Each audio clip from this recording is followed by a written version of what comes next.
Hi, I'm Jen Long, Creative Director at Sizzix, and I'm here to share our brand new surface, Thermoplastic, and how wonderful it works with our 3D embossing folders.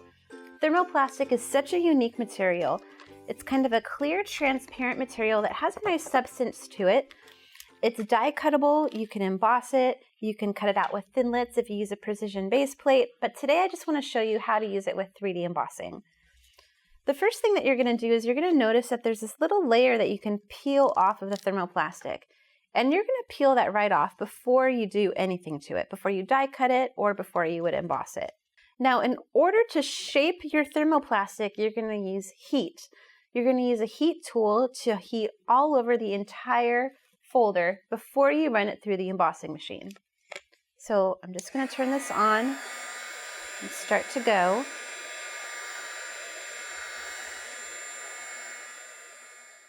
You can see when your thermoplastic gets really floppy and starts to lose its shape that is when it's ready to go into your 3D embossing folder and to run it through your Big Shot machine.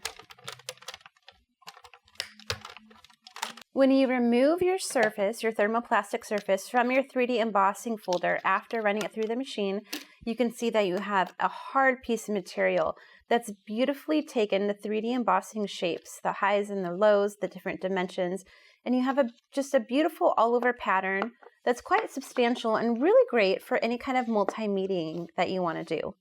It also makes a great all-over card background. Now, to adhere my piece of thermoplastic to my project, I have chosen to just hole punch around all the edges and adhere it to a piece of cardstock and to a card base. Since thermoplastic is clear, you might run into a little bit of trouble just trying to apply adhesive on it since it might show through. So this gives you a perfect way to add a little bit of bling and also keep all your thermoplastic clean and pretty. And then as a final step, you can just add a nice sentiment, a stamp framelit set, anything that will pop off of that beautiful, beautiful embossed thermoplastic background that you've created. I also wanted to show you guys just how forgiving thermoplastic is. We've already embossed this image, but let's say you changed your mind or you made a mistake. All you have to do is reheat it and it heals back to almost its original form. Now, even though that's a little warped, you can still put this right into your three-dimensional embossing folder and start all over again.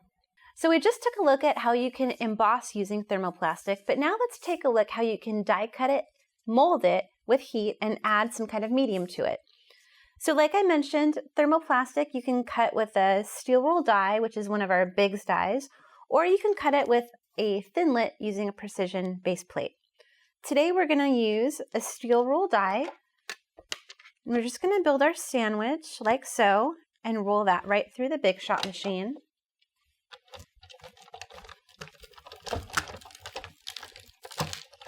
And we can see all these beautiful shapes that we've cut out using our Big's die, all these beautiful different flowers that you can layer up. What I'd like to do is actually use a heat tool and mold some of the petals so they start to have a little bit of dimension to them. So I'm going to grab my heat tool and I'm going to actually use a pair of my Sizzix tweezers to help mold it.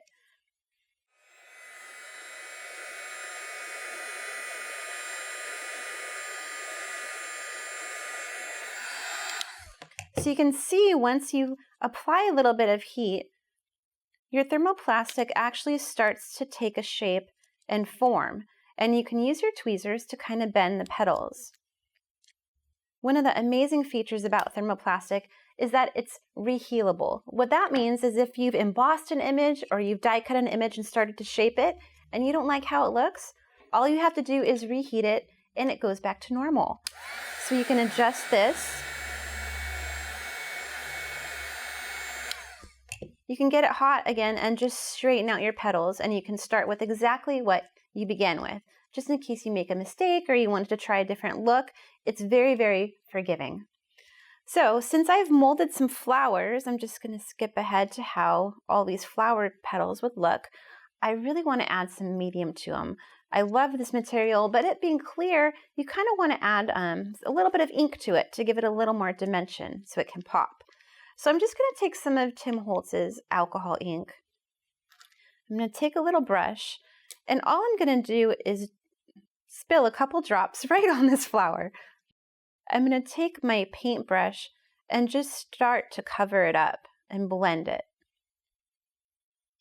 So maybe like 1 drop per petal would be a really nice way to start. So once this is done, it actually stays quite wet for a little bit. So you would want to set it aside and move on to your next piece.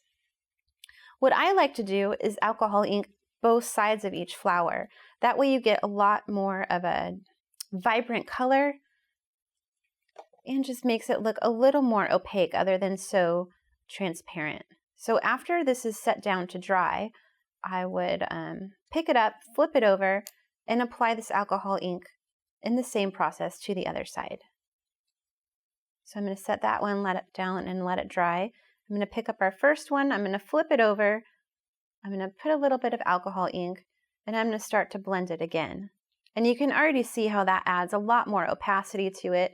It gives the thermoplastic its own sense of weight and dimension. So alcohol ink is by far, I would say, the best medium to use with thermoplastic.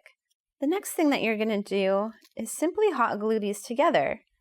So I'm going to take my glue gun, I'm going to put just a squirt in the middle here, and I'm going to layer this so that the petals on the little one go in between the petals on the large version. To finish up my flower, I'm just going to put one of these bling decorations right in the middle.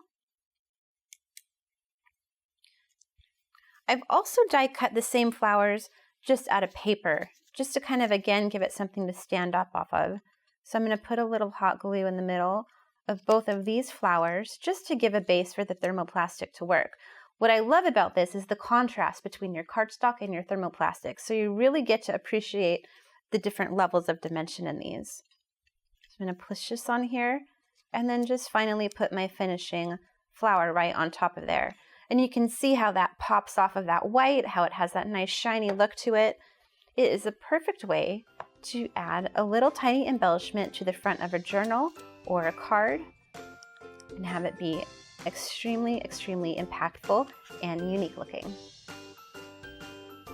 Thanks for watching! If you liked this video and want to see more from Scrapbook.com, please like, share, subscribe, and leave a message. Happy crafting!